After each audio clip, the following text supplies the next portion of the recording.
Faisons un petit récapitulatif de ce qu'on a vu jusqu'ici. On a recensé plutôt 5 design smells. Premièrement, la rigidité. Le système est difficile à changer et le coût du changement est élevé. La fragilité, c'est lorsqu'une partie du système se comporte mal, lorsqu'on en change une autre partie qui n'a aucun rapport. L'immobilité, c'est lorsque les composants du système sont difficiles à réutiliser ou à extraire. La surcomplexité, c'est lorsque le système est beaucoup trop complexe, notamment car il anticipe trop les potentiels besoins futurs. Et enfin, la viscosité, c'est lorsque les opérations pour produire le programme, donc la compilation, les tests, le déploiement, etc., sont difficiles à réaliser et sont trop lents. Les principes solides ont donc pour objectif de lutter et de supprimer ces design smells. Le premier de ces principes solides, SRP, nous explique qu'un module doit avoir une seule raison de changer. Il nous incite donc à rassembler ceux qui changent pour les mêmes raisons et à séparer ceux qui changent pour différentes raisons. Donc on a pu regrouper 6 responsabilités différentes.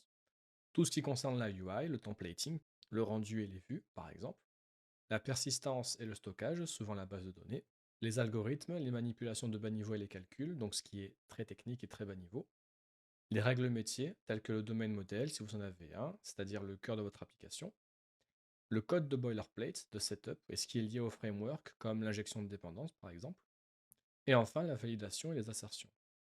Donc une fois de plus, la liste est loin d'être exhaustive, mais elle vous donne déjà une bonne idée des responsabilités les plus communes dans la plupart des apps.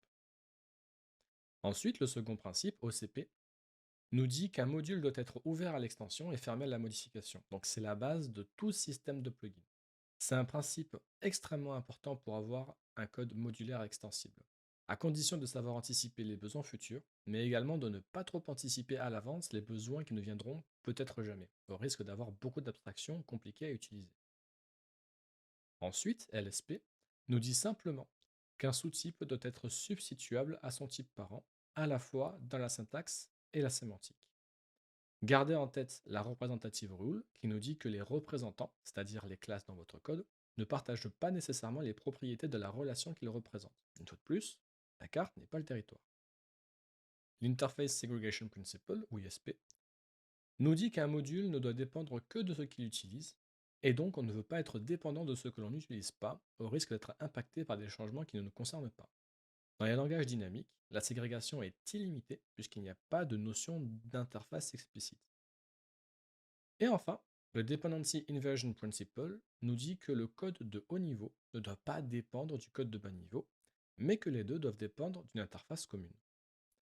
De plus, les abstractions ne doivent pas dépendre des détails, mais les détails doivent dépendre des abstractions. C'est ce que l'on a pu voir dans notre exemple, l'interface iArticle Repository représentait notre abstraction. Et les classes Article Repository, donc les classes concrètes, Article Repository et Article Controller, dépendaient tous deux de l'interface iArticle Repository et non l'inverse. C'est ce qu'on appelle dépendre des abstractions et non l'inverse. En résumé, les principes solides visent à rendre le design de notre code beaucoup plus robuste et malléable au cœur d'une démarche agile. Mais tâchez de les appliquer intelligemment et pas systématiquement au risque de surcomplexifier inutilement votre application. Maintenant, si vous voulez aller plus loin, je peux vous recommander deux excellents livres. Le premier, c'est Agile Principle Patterns and Practices in C# par Robert Martin et son fils Mika Martin, dans lesquels il reprend justement les principes solides plus en détail. Donc, c'est vraiment un livre, on va dire, euh, qui, qui parle de la jeunesse des principes solides. Il a été écrit en 2005 et c'est la première référence de Robert Martin de ces principes-là catalogués les uns après les autres avec le nom qu'ils ont aujourd'hui. Donc du coup, il rentre à l'intérieur plus en détail et d'une manière générale, il parle de plusieurs patterns qui sont extrêmement importants lorsque l'on fait du développement orienté objet.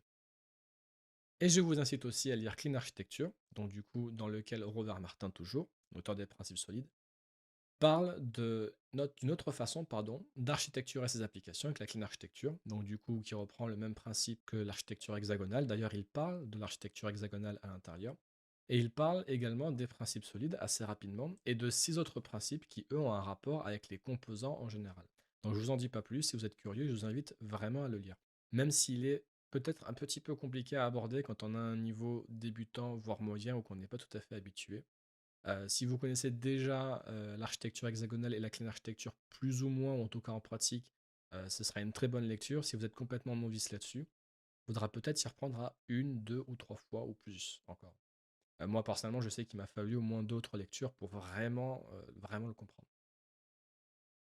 Et enfin, si le sujet de la clean architecture vous intéresse, donc du coup la clean architecture qui, je le rappelle, reprend également les principes solides, sachez que j'ai moi-même créé une formation qui contient plus de 20 heures de VOD sur la clean architecture et plus encore à venir parce que je compte la faire sur d'autres technologies, avec un développement de vraies applications utilisables vraiment en production. C'est ce que j'enseigne lorsque je fais des formations en entreprise, avec des tests unitaires, des tests d'intégration et des tests E2E. Donc vous saurez complètement créer des applications de A à Z, tester de A à Z en clean architecture, dans un écosystème d'abord JavaScript et plus tard à venir Java, Django, Ruby, PHP, etc. Sur ce, c'était Essentials, principe solide. J'espère que la formation vous a plu et vous a beaucoup aidé, et je vous dis à bientôt.